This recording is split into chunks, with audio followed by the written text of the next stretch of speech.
Good morning friends. 30 अप्रैल के current affairs में आपका स्वागत है। और जैसा कि मैं आप सबसे कहता हूं that current affairs is the most important part of your GS preparation. ना कि हिस्ट्री, ना कि पॉलिटी, ना कि geography, but your current affairs carries maximum weightage in any GS exam. So guys, please be at your home till 3rd of May or whenever the lockdown gets extended, because it is the only solution we are having right now with us.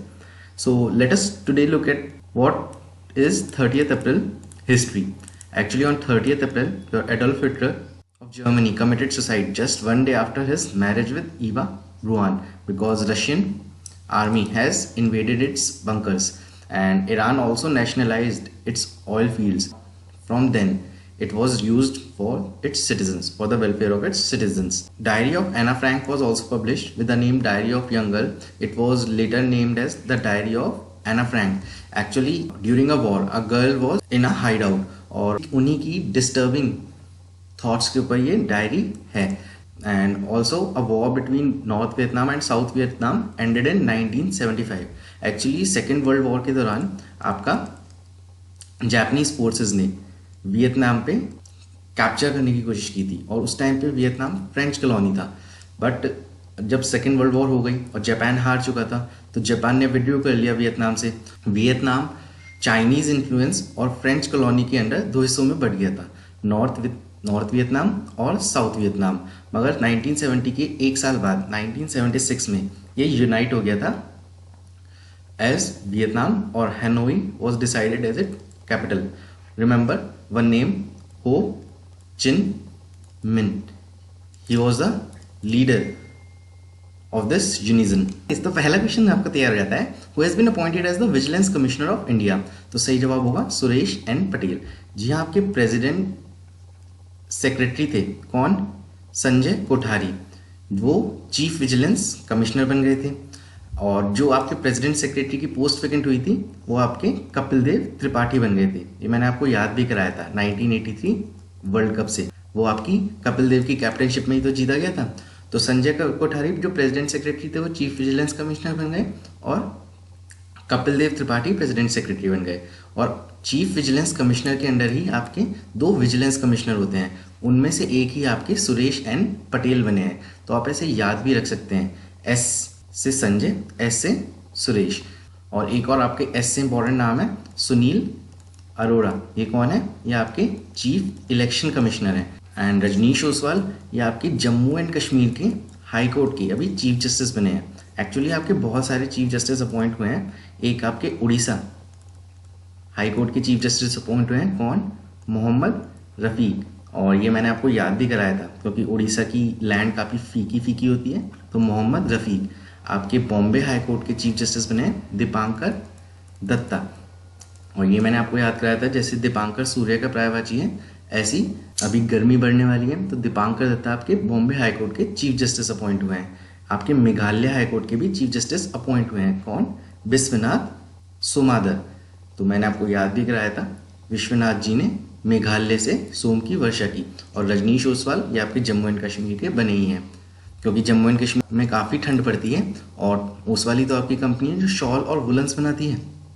तो आप ऐसे ही याद भी कर सकते हैं। तो आपके विजिलेंस कमिश्नर बन गए हैं सुरेश एन पटेल। तो नेक्स्ट क्वेश्चन आपका तैयार हो जाता है, which among the following IITs has stood at 57th position in Times Higher Education impact rankings. तो सही जवाब होगा आईआईटी खड़गपुर। जी हाँ, ये आपका ओल्डेस्ट आईआईटी भी है, आपका 1951 में बना था। ये आपका द इम्पैक्ट रैंकिंग्स में 57th पोजीशन पे है। अच्छा, ये काफ़ी अलग है। एक तो रैंकिंग्स होती हैं जो आपकी रिसर्च पावर और रेपुटेशन पर रैंकिंग्स करती हैं of the universities across the world, but ये थोड़ी अलग है। ये इसका सेकेंड एडिशन है और ये आपका जो सस्टेनेबल डेवलपमेंट गोल्स हैं, तो कौन से इंस्टीट्यूट ने इनमें सोशल एंड इकोनॉमिक इम्पैक्ट पे काम किया है उसके बेसिस पे ये रैंकिंग्स दी जाती हैं। एंड इंडिया की 28 यूनिवर्सिटी पार्टिसिपेट करी थी, इसमें से 26 शॉर्ट लिस्ट हो गई थी और उसमें ही टॉप पर आया आईआईटी खड़गपुर। अच्छा, अभी क्यूएस रैंकिंग्स भी आई थी, तो इंडिया का एकमात्र इंस्टीट्यूट था जो अंडर 50 था, वो था आपका IIT Mumbai at 46 position. IIT Madras ये भी अभी न्यूज़ में था क्योंकि इन्होंने पहली वर्ल्ड की हाइपरलूप पॉड कंपटीशन ऑर्गेनाइज किया है। हाइपरलूप पॉड कंपटीशन क्योंकि इंडिया में आपकी हाइपरलूप ट्रेन रन करने वाली है कहाँ से कहाँ तक? मुंबई से पुणे तक। इसमें एक्चुअली नियरली वैक्यूम इन्वायरमेंट में आपकी ट्रेन रन करती है। तो इसी के लिए एफिशिएंट एंड सस्टेनेबल टेक्नोलॉजीज़ के लिए कंपटीशन रखा गया था। एंड IIT गुवाहाटी यहाँ पर अभी आपका नया सुपर कंप्यूटर लॉन्च हुआ जिसकी स्पीड थी 650 टेराफ्लॉप्स। तो नेक्स्ट क्वेश्चन आपका तैयार रहता है, who among the following has been appointed as India's permanent representative to United Nations. तो सही जवाब होगा TS तिरुमूर्ति। यहाँ यही आपके IFS हैं और यही अब इंडिया के परमानेंट रिप्रेजेंटेटिव बन गए हैं यूनाइटेड नेशंस में। अच्छा, इसे आप याद भी रख सकते हैं। यूनाइटेड नेशंस का आपका हेडक्वार्टर कहाँ है? न्यूयॉर्क में। और न्यूयॉर्क कहाँ है? USA में। और तरनजीत सिंह ही तो हमारे एम्बेसडर हैं USA के। T से तरनजीत और T से ही TS तिरुमूर्ति, ये आपके यूनाइटेड नेशंस के परमानेंट रिप्रेजेंटेटिव बने हैं इंडिया के। सीमा नंदा, ये भी काफ़ी इंपॉर्टेंट नाम था क्योंकि ये अभी CEO पोस्ट से रिटायर करी हैं। किसकी? नेशनल डेमोक्रेटिक कमेटी की। जी हाँ, ये ना ऑपोजिशन पार्टी में टॉप मोस्ट एडमिनिस्ट्रेटिव पोजीशन होती है, जिससे सीमा नंदा आपकी रिटायर कर गई हैं। ये इंडो अमेरिकन है और इन्होंने ही अब CEO पोस्ट से रेजिग्नेशन दे दिया है। एक तो आपकी सीमा नंदा है और एक है आपकी सीमा वर्मा। ये आपकी Indo US health policy adviser बनी थी और अभी हाल ही में इन्हें एडमिनिस्ट्रेटर भी बना दिया गया था। किसका? CMS का।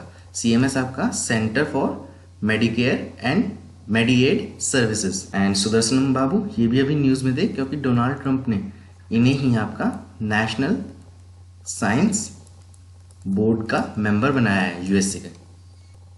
तो नेक्स्ट क्वेश्चन आपका तैयार रहता है, geological survey of which country has released digital geological map of moon. तो सही जवाब होगा यूनाइटेड स्टेट्स। यह यूनाइटेड स्टेट्स की national aeronautics and space administration NASA ने ही ये मैप तैयार करा है और इसका ही स्केल है आपका 1:50 लाख। ये आपका काफ़ी बेनिफिशियल रहेगा क्योंकि जो भी लूनर जियोलॉजिस्ट होते हैं, मतलब जो लूनर सरफेस की जियोलॉजी को स्टडी करते हैं उनके लिए, और जो फ्यूचर ह्यूमन मिशंस होंगे मून पे उनके लिए भी। और NASA का ही एक इम्पॉर्टेंट मिशन आप ध्यान रखिएगा, आर्मिटेस। एक्चुअली मिशन है और ये कैंप है मून के ऊपर जिसमें 2 से 3 मंथ्स आपके एस्ट्रोनॉट्स रह सकते हैं। एंड यही आपका काफ़ी हेल्प करेगा NASA के ह्यूमन मिशन टू मार्स के लिए। अच्छा चलो, आपसे मैं एक क्वेश्चन पूछता हूँ। ये तो geological survey of United states ने ये मैप बनाया है, तो आपको बताना है जियोलॉजिकल सर्वे ऑफ इंडिया का हेडक्वार्टर कहाँ पर है। चलो छोड़ो, मैं ही आपको बता देता हूँ, ये आपका कोलकाता में है। तो नेक्स्ट क्वेश्चन आपका तैयार रहता है, who among the following has been appointed as the India's ambassador to Slovenia. तो सही जवाब होगा नम्रता S कौर। जी हाँ, नम्रता S कौर ही आपकी स्लोवेनिया की ही एम्बेसडर बनी है। एक तो होता है आपका एम्बेसडर और एक होता है आपका हाई कमिश्नर। एम्बेसडर उन स्टेट्स में होता है जो कॉमनवेल्थ ग्रुप के पार्ट नहीं है, और हाई कमिश्नर जो कॉमनवेल्थ नेशंस के पार्ट हैं उनमें आपके हाई कमिश्नर अपॉइंट होते हैं, जैसे बांग्लादेश। एंड नम्रता एस कुमार ही आपकी स्लोवेनिया की एम्बेसडर बन गई हैं। इन्हें आप याद भी रख सकते हैं, जैसे इनके नाम में S आ रहा है तो S से स्लोवेनिया। अच्छा ध्यान रखिएगा, स्लोवेनिया के ही अभी नए प्राइम मिनिस्टर बने हैं। कौन? जेनिस जानसा। ये भी मार्च की ही अपॉइंटमेंट थी आपकी। एंड ये रहा मैप में आपका स्लोवेनिया। ये आपका जो यूरोप है उसमें छोटा सा कंट्री है स्लोवेनिया। एंड अभी मिनिस्ट्री ऑफ एक्सटर्नल अफेयर्स ने काफ़ी जगह के एम्बेसडर बदले हैं। जयदीप मजुमदार ये आपके फिलीपींस के एम्बेसडर नियुक्त हुए हैं। और ध्यान रखिएगा, फिलीपींस की ही कैपिटल है कौन? क्या? मनीला। और मनीला में ही आपका एशियन डेवलपमेंट बैंक का हेडक्वार्टर है और उसी के ही नए प्रेसिडेंट अपॉइंट हुए थे, मसात्सुको असाकावा। और फिलीपींस में ही आपका इंटरनेशनल राइस रिसर्च इंस्टीट्यूट है जो कि बहुत प्रेस्टिजियस इंस्टीट्यूट है। इसको ही फाउंड किया था Ford foundation and rock failure foundation ने। फोर्ड आपकी यूनाइटेड स्टेट्स की कंपनी है और रॉक फेलर भी आपके पर्सन थे जिन्होंने स्टैंडर्ड ऑयल कंपनी फाउंड करी थी और एक टाइम पे रिचेस्ट पर्सन भी थे। दीपक मित्तल ये आपके कतर के एम्बेसडर अपॉइंट हुए हैं और कतर में ही आपका 2022 का फीफा वर्ल्ड कप होने वाला है और 2020 का क्लब फुटबॉल वर्ल्ड कप होने वाला है कतर में ही। और ये भी आपका फीफा ने ही ऑर्गेनाइज करा है और फीफा के ही आपके प्रेसिडेंट हैं यानी इन्फेंटिनो। और अभी फीफा की ही रैंकिंग्स आई थी जिसमें इंडिया की पोजीशन थी 108। एंड पीयूष श्रीवास्तव ये आपके बहरीन के एम्बेसडर अपॉइंट हुए हैं। बहरीन एक आइलैंड नेशन है, जस्ट आपके कतर है ना उसके पास ही है आइलैंड नेशन, और उसी के आपके ब्रांड एम्बेसडर पॉइंट हुए हैं पीयूष श्रीवास्तव। तो नेक्स्ट क्वेश्चन आपका तैयार हो जाता है, recently in news robot H card has been designed to assist medical staff in providing supplies to patients at the same time maintaining social distancing। तो ये किस ऑर्गेनाइजेशन ने प्रोड्यूस किया है? तो सही जवाब होगा centre for science and industrial research, CSIR। CSIR की ही central mechanical engineering research institute ने, ये आपका कहाँ पर है? ये आपका दुर्गापुर वेस्ट बंगाल में है, एंड वहीं पर ही ये रोबोट डिज़ाइन हुआ है। एक्चुअली ये both man made and automatic mode पे फंक्शन कर सकता है। तो जैसे सोशल डिस्टेंसिंग होती है तो पेशेंट्स को आपको फूड देना होता है, मेडिसिन देना होता है, तो ये भी प्रोवाइड कर सकता है। इसकी ये जो ड्रॉज हैं ये भी ऑटोमेटिकली मूवेबल हैं। यही आपका ऑडियो वीडियो कम्युनिकेशन भी कर सकता है पेशेंट्स के साथ, और ये आपका सैंपल कलेक्शन करने में भी समर्थ है। तो इसी को ही आपका डिज़ाइन किया है centre for scientific and industrial research CMERI Durgapur ने। तो नेक्स्ट क्वेश्चन आपका तैयार रहता है, which among the following banks has approved $400 million multi year financial support to India's coastal resources? सही जवाब होगा वर्ल्ड बैंक। यहाँ वर्ल्ड बैंक ने ही $400 मिलियन का मल्टी ईयर फाइनेंशियल सपोर्ट दिया है इंडिया को उसके कोस्टल रिसोर्सेज एनहांस करने के लिए, जैसे वहाँ की जो कम्युनिटीज़ हैं कोस्टल रिसोर्स की उन्हें प्रोटेक्ट करने के लिए, और वहाँ पे पॉल्यूशन लो करने के लिए। ये हमारा टारगेट भी है, नेशनल डिटरमाइंड कमिटमेंट्स जो हमने पेरिस एग्रीमेंट में साइन भी करा है कि कोस्टल पॉल्यूशन हम कम करेंगे, और वहाँ की जो कम्युनिटीज़ हैं उन्हें पॉल्यूशन और सी लेवल राइज से बचाने के लिए ये प्रोजेक्ट इम्प्लीमेंट होगा। एक्चुअली ये प्रोजेक्ट है एनकोर, आपका एनहांसिंग कोस्टल रिसोर्स एफिशिएंसी, उसके तहत ये लिया गया है, और इसका फर्स्ट फेज में आपको वर्ल्ड बैंक 180 मिलियन का लोन देगा। इसी का ही आपका फाइनल मैच्योरिटी पीरियड है 14.5 ईयर्स। फाइनल मैच्योरिटी पीरियड वो होता है जिसमें आपका खत्म होने पर आपको सारी पेमेंट्स रिटर्न करनी होती है, इंक्लूडिंग प्रिंसिपल एंड इंटरेस्ट, और इसी का ही आपका ग्रेस पीरियड है 5 ईयर्स। ग्रेस पीरियड आपका वो होता है जिसमें आपका पेमेंट्स आप दे सकते हैं विदाउट एनी पेनल्टी। और अभी अंकटैड भी न्यूज़ में था, क्योंकि अंकटैड ने 1.1 ट्रिलियन USD के लोन माफ़ कर दिए हैं फॉर लो इनकम कंट्रीज़, क्योंकि उनका जो सारा एक्सपेंडिचर है वो हेल्थ पे खर्च हो रहा है, तो they are not able to pay their loans, तो इसीलिए वेव ऑफ कर दिया गया है। तो नेक्स्ट क्वेश्चन आपका तैयार रहता है, BioNTech is the company of which country which has started trial of COVID-19 vaccine? तो सही जवाब होगा जर्मनी। यह जर्मनी की कंपनी है, और उन्होंने ही 200 पेशेंट्स पे ये ट्रायल करा है, और it is conducted between 18 to 55 years of age. Next question आपका तैयार रहता है, recently in news birdy compound is use for the treatment of which among the following disease? तो सही जवाब होगा एल्जाइमर।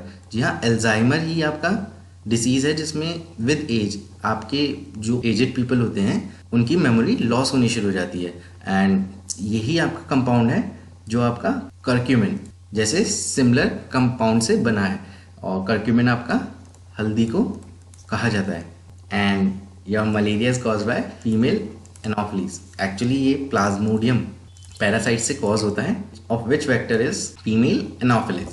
तो नेक्स्ट क्वेश्चन आपका तैयार रहता है, popular Bollywood actor Irrfan Khan won national award for which among the following films? तो सही जवाब होगा पान सिंह तोमर, और यही एक एथलीट थे, and it was based on Chambal region of Madhya Pradesh, and he won national award for this. Salaam Bombay, उन्होंने अपना डेब्यू करा था सलाम बॉम्बे से। तो वक्त चला है प्रैक्टिस क्वेश्चन का, जो मैंने लास्ट वीडियो में पूछा था, तो आप सभी ने इसका सही जवाब दिया है OR2। जी हाँ, OR2 is an asteroid which passed over earth on 29 April. Brown dwarf ये हमारा जुपिटर से भी बड़ा प्लैनेट है which has been discovered by Spitzer telescope of NASA, and Juno it is a crater on Mars, और उसी के लिए जूनो प्रोजेक्ट लॉन्च हो रहा है नासा का। तो आज की वीडियो में मैं आपसे पूछना चाहता हूँ, where is India's first culinary museum located? So if you know the answer kindly comment it in comment box. जैसा कि मैं आप सबसे कहता हूँ, whenever you watch a video of current affairs, please revise it because it is the most important and effective way for impactful learning. So if you like the video, please share it among your friends and subscribe to my channel. Thank you.